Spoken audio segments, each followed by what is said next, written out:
आज Doubtnut app download करें। Doubtnut पर अपने सभी गणित, रसायन विज्ञान, भौतिक विज्ञान और जीव विज्ञान के डाउट्स का करो सफाया। बस प्रश्न की फोटो खींचो, एक ही प्रश्न को क्रॉप करो और तुरंत वीडियो सोल्यूशन पाओ। अभी डाउनलोड करें। प्रश्न है, विद्युत चुम्बकीय तरंगों को कितने भागों में बांटा जाता है?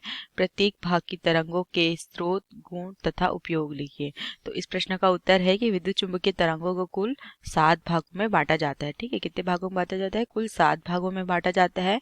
गामा किरण, एक्स किरण, पराबैंगनी किरण, ठीक है, और दृश्य प्रकाश,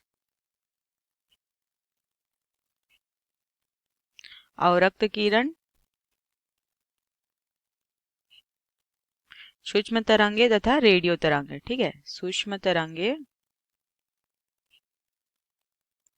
तथा रेडियो तरंगे। इस प्रकार से क्या होता है, विद्युत चुम्बकीय तरंगों को कुल 7 भागों में बांटा जाता है। ठीक है, अब इनको 7 भागों में किस प्रकार बांटा जाता है? तो इनके तरंग दैर्ध्य के बढ़ते क्रम के आधार पर बांटा जाता है। ठीक है, तो इनकी क्या होती है, तरंग, सभी तरंगों की क्या होती है, तरंग दैर्ध्य परास होती है तथा इस तरंग दैर्ध्य परास के बढ़ते क्रम के आधार पर हम क्या करते हैं, इन विद्युत चुम्बकीय तरंगों को एक क्रमानुसार रखते हैं, जिसको हम लोग क्या बोलते हैं, विद्युत चुम्बकीय स्पेक्ट्रम बोलते हैं। क्या बोलते हैं? विद्युत चुम्बकीय स्पेक्ट्रम बोलते हैं। ठीक है, तो आइए देखते हैं कि इन सभी 7 तरंगों के स्रोत, गुण तथा इनके उपयोग क्या हैं। ठीक है, तो यहाँ पर हम तरंग तरंग देखेंगे, तरंग दैर्ध्य देखेंगे, तरंगों की और तरंगों की आवृत्ति तथा उनके स्रोत तथा गुण तथा उपयोग देखेंगे। तो हमारे पास जो पहला तरंग है वो क्या है? गामा किरण। क्या है पहला तरंग? गामा किरण। ठीक है, तो इन गामा किरणों का तरंग दैर्ध्य क्या होता है? इनका तरंग दैर्ध्य जो परास होता है 0.0006 एंगस्ट्रॉम से लेकर के कितना होता है, 1 एंगस्ट्रॉम तक का होता है। ठीक है, 1 एंगस्ट्रॉम तक का होता है। 1 एंगस्ट्रॉम बराबर कितना होता है?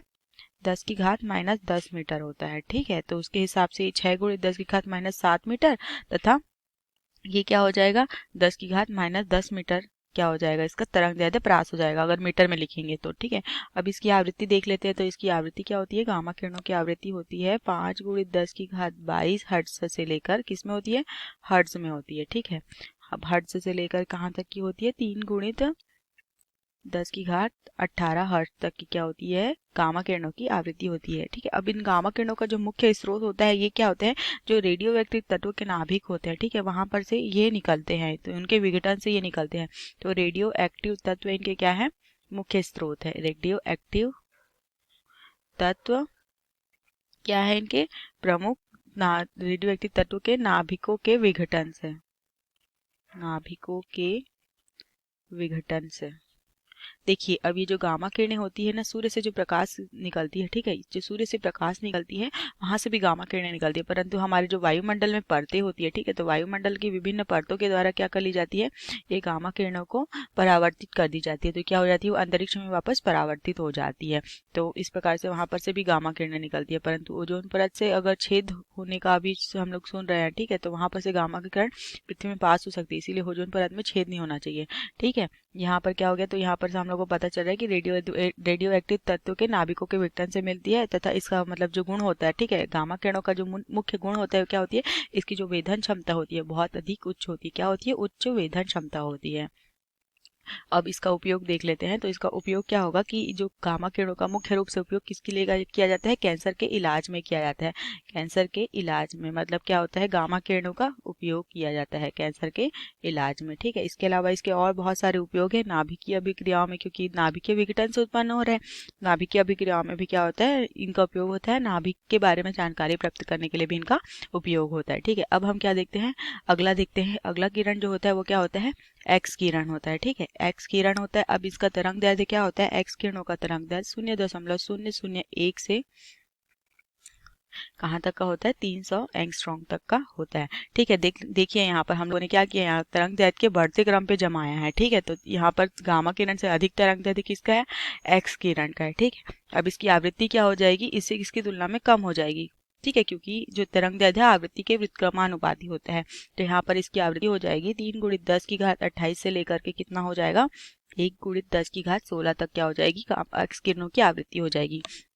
अब इन एक्स किरणों का जो मुख्य रूप से स्रोत होता है, तो हम लोग क्या करते हैं, कैथोड किरण निकलती है। हम जब परीक्षण करते हैं, ठीक है, ट्यूब में, तो वहाँ पर क्या होता है, कैथोड किरणों का विसरण होता है। तो वहाँ पर जो तीव्रगामी इलेक्ट्रॉन है, ठीक है, तीव्रगामी इलेक्ट्रॉन पुंज है, ठीक है, उस पुंज से क्या होता है, इस पुंज को अगर हम लोग क्या करते हैं, भारी धातु द्वारा टकराने से रोकते हैं, तो वहां पर क्या होता है, एक्स किरण निकलता है। तो इसको हम कैसे लिख सकते हैं, तीव्रगामी इलेक्ट्रॉन पुंज को भारी धातु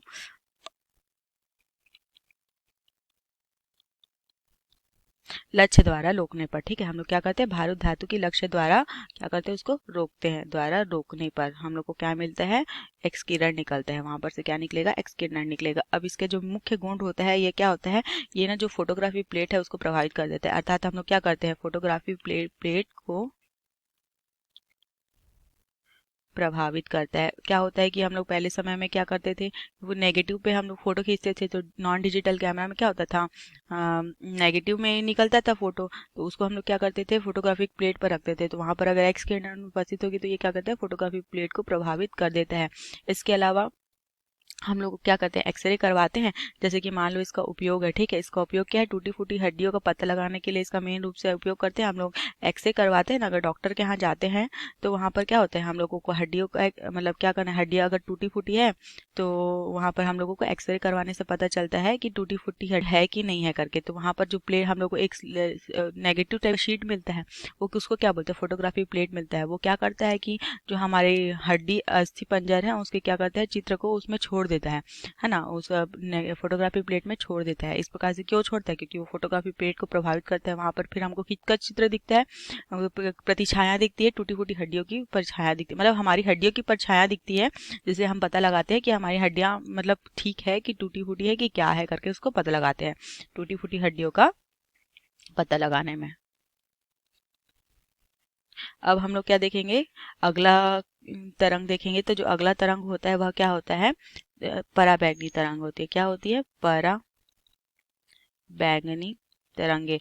अब इसकी तरंग दैर्ध्य देख लेते हैं। तो इसकी तरंग दैर्ध्य क्या होती है, 6 एंगस्ट्रॉम से लेकर के 4000 एंगस्ट्रॉम तक की होती है। आवृत्ति इसकी जो तरंग दैर्ध्य परास है, ठीक है, तथा इसकी आवृत्ति परास क्या होगी, 5×10⁻17 हर्ट्ज से लेकर के, सब किस में है, हर्ट्ज में, हर्ट्ज से लेकर के यहाँ तक की होती है 8×10⁻14 हर्ट्ज तक की होती है, ठीक है।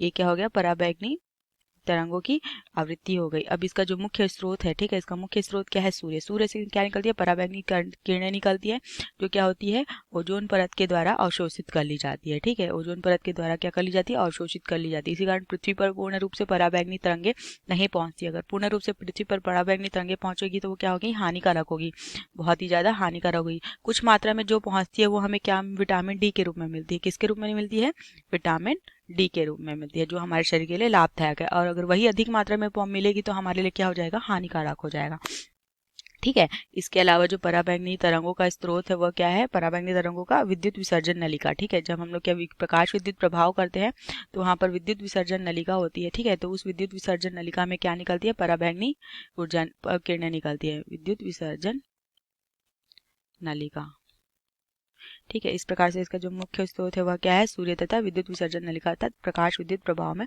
उत्पन्न होती है। अब इसका गुण क्या है, ये क्या हमें अभी हमने देखा ना, विद्युत विसर्जन नलिका मतलब ये क्या उत्पन्न करती है, प्रकाश विद्युत प्रभाव उत्पन्न करती है। प्रकाश विद्युत प्रभाव उत्पन्न करने के लिए हमको पराबैंगनी किरणों की आवश्यकता होती है, ठीक है, प्रभाव उत्पन्न करती है। मतलब यहाँ पर जो पराबैंगनी किरणों का गुण क्या है, ये प्रकाश विद्युत प्रभाव उत्पन्न होती है। और इसमें क्या होता है, रासायनिक प्रभाव भी सर्वाधिक होता है, रासायनिक प्रभाव भी सर्वाधिक होता है।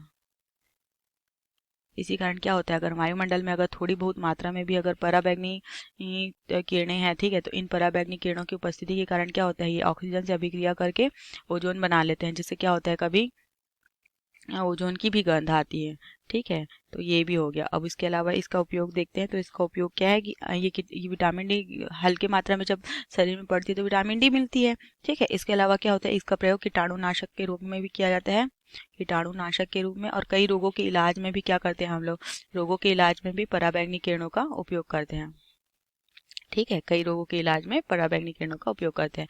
अब जो हमारे पास अगला किरण है वो क्या है, हमारे पास दृश्य प्रकाश है। ठीक है, दृश्य प्रकाश, ये हम लोग लाइन से लिख रहे हैं, किसके तरंग दैर्ध्य के बढ़ते क्रम के हिसाब से लिख रहे हैं। तो अगला क्या होता है, दृश्य प्रकाश होता है। अब दृश्य प्रकाश का जो तरंग दैर्ध्य प्रकाश है वो क्या होता है, 4000 एंगस्ट्रॉम से लेकर के 8000 एंगस्ट्रॉम तक का होता है। ठीक है, ये वो प्रकाश है जो हमारी आंखों की रेटिना पर पड़ता है तथा नग्न आंखों से हम देख सकते हैं। ठीक है, इनके वर्ण विक्षेपण के कारण 7 रंग होते हैं। जो श्वेत रंग है वो क्या होता है, 7 रंगों में बदलता है। ठीक है, तो बैगनी से लेकर लाल से लेकर के बैगनी तक के क्या होता है, 7 रंगों में बदलता है। ठीक है, टोटल 7 रंगों में बदलता है वर्ण विक्षेपण के कारण। इसे हम क्या बोलते हैं, दृश्य प्रकाश बोलते हैं। अब इसका जो आवृत्ति प्रकाश है वो कितना होता है, 8 गुणित 10 की घात 14 से लेकर के 4 गुणित 10 की घात 14 आवृत्ति। अब इस आवृत्ति की प्रकाश को हम लोग क्या कर सकते हैं, अपनी आंखों के द्वारा देख सकते हैं। ठीक है, तो इसका जो मुख्य स्रोत होता है वो क्या होता है, ताप दीप्त वस्तुओं के द्वारा, ताप दीप्त वस्तुओं के द्वारा। अर्थात तापदीप वस्तु एक ऐसी हो सकती है, सूर्य से भी श्वेत प्रकाश आती है। ठीक है, वो भी क्या होती है, वर्ण विक्षेपण के कारण 7 कलर में 7 रंगों में क्या होगी, वर्ण विक्षेपित होगी, जिसके कारण वह 7 कलर हमें दिखाई देगी। ठीक है, तो उसी प्रकार अगर उसके अलावा क्या होगा, सूर्य के अलावा कोई कहीं पर से ताप निकल रहा है, वहां पर से भी क्या निकलेगा, दृश्य प्रकाश निकलेगा। ठीक है, वो भी क्या होगा, वर्ण विक्षेपण कारण रंगों में परिवर्तित होगा तथा हमें आंखों के द्वारा दिखाई देगा। ठीक है, अब हम इसके गुण देखते हैं। तो इसके गुण क्या है, इसकी उपस्थिति में हम लोग क्या कर सकते हैं, सभी वस्तुओं को देख सकते हैं। दृश्य प्रकाश की उपस्थिति में हम लोग क्या करते हैं, सभी वस्तुओं को देख सकते हैं, क्योंकि वर्ण विक्षेपण के कारण कलर दिखता है, हम लोग को रंग दिखता है, तो उससे हम लोग वस्तुओं की क्या करते हैं, पहचान करते हैं। सभी वस्तुओं को देख सकते हैं, है ना। इसके उपयोग क्या है, हमारे जीवन में क्या है, हर तरह से उपयोगी है। तो इसका उपयोग हर जगह है। ठीक है, तो हर तरह से क्या है, हमारे लिए हर तरह से उपयोगी है। ठीक है, दृश्य प्रकाश के बिना हम लोग कुछ भी नहीं कर सकते, हर तरह से उपयोग, क्योंकि हम लोग को कुछ वस्तु दिखाई ही नहीं देगी, वस्तुओं में अंतर ही पता नहीं चलेगा। ठीक है, रंगों के कारण ही तो क्या पता चलता है, हम लोग को वस्तुओं में अंतर पता चलता है। ठीक है, तो ये क्या हो गया, इस प्रकार से बहुत उपयोगी है। अब हम लोग क्या देखेंगे, अगला देखेंगे। तो अगला हमारे पास क्या है, अवरक्त किरणें। ठीक है, क्या है अगला, अवरक्त किरणें। ठीक है, तो ये अवरक्त किरणें क्या गर्म वस्तुओं से निकलती है, इनका जो मुख्य स्रोत क्या है, गर्म वस्तुओं से क्या निकलती है, अवरक्त किरणें। अब इनका क्या देख लेते हैं, तरंग दैर्ध्य परास देख लेते हैं। तो इनका जो तरंग दैर्ध्य परास होता है वो दृश्य प्रकाश से अधिक होता है, 8000 एंगस्ट्रॉम से लेकर के कहाँ तक का होता है, 10 की घात 7 एंगस्ट्रॉम तक का होता है। ठीक है, अब इनकी आवृत्ति क्या होती है, कम होती है दृश्य प्रकाश की तुलना में, 4 गुणित 10 की घात 14 हर्ट्ज से लेकर के 3 गुणित 10 की घात 11 हर्ट्ज तक की होती है। ये क्या हो गई, अवरक्त किरणों की आवृत्ति हो गई। अब इनके स्रोत तो गर्म वस्तुओं से है, इसके अलावा अब इनका जो गुण है वो क्या है, ये उष्मीय, इनमें बहुत ज्यादा उष्मीय प्रभाव होता है। क्या होता है, उष्मीय प्रभाव को प्रदर्शित करते हैं। देखिए, पराबैंगनी किरणें क्या रासायनिक प्रभाव को प्रदर्शित करती है, और अवरक्त किरणें क्या कर रही है, पराबैंगनी प्रभाव को प्रदर्शित कर रही है। इसमें सर्वाधिक होता है ना, उष्मीय प्रभाव क्या होता है, इनमें सर्वाधिक होता है। अवरक्त किरणों का प्रयोग कहाँ पे करते हैं, मान लो हम लोग कोई रोगी है, रोगी के चोटों को ठीक करने के लिए क्या करते हैं, रोगियों की सिकाई में क्या करते हैं, अवरक्त किरणों का प्रयोग करते हैं, रोगियों की सिकाई में।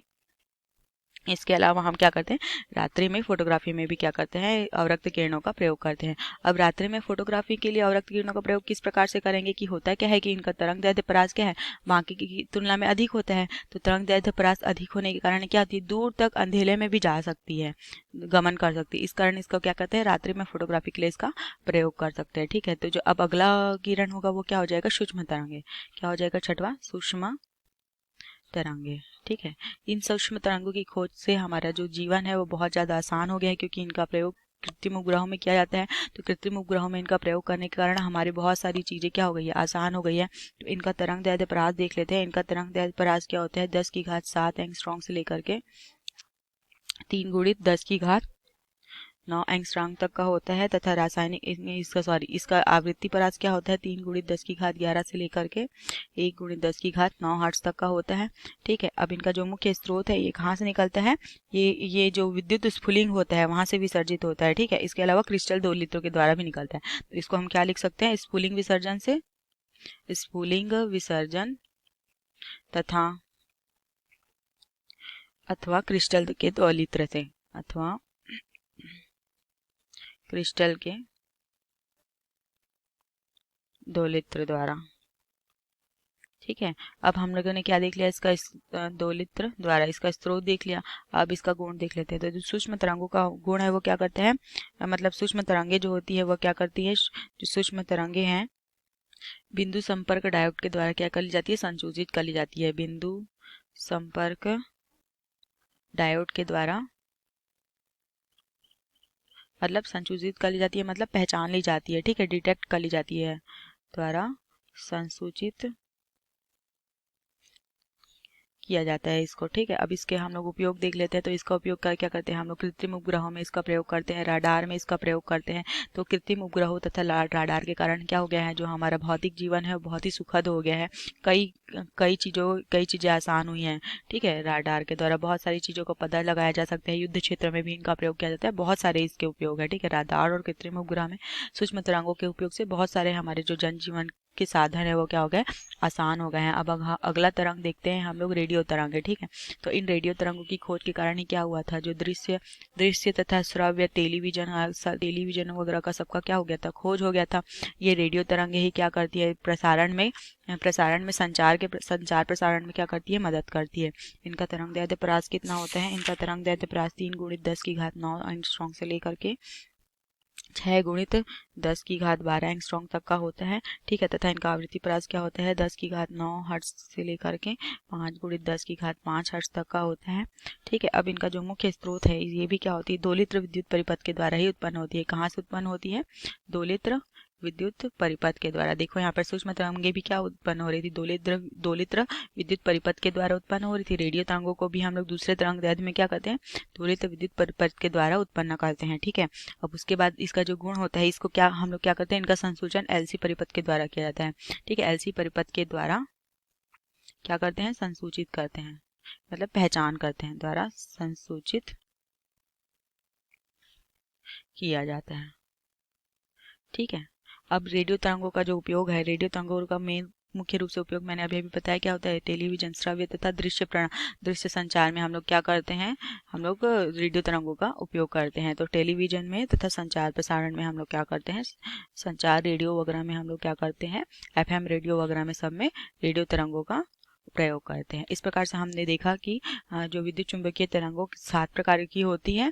ठीक है, 7 प्रकार की होती है। इनके स्रोत देखे, गुण देखे तथा इनको उपयोग देखे। यही हमारे प्रश्न का उत्तर है। धन्यवाद। कक्षा 6 से 12वीं से लेकर नीट, IIT, JEE वो एडवांस के लेवल तक 1 करोड़ से ज्यादा छात्रों का भरोसा। आज ही डाउनलोड करें डाउटनेट ऐप या व्हाट्सएप करें अपने सारे डाउट्स 8400 400 400 पर।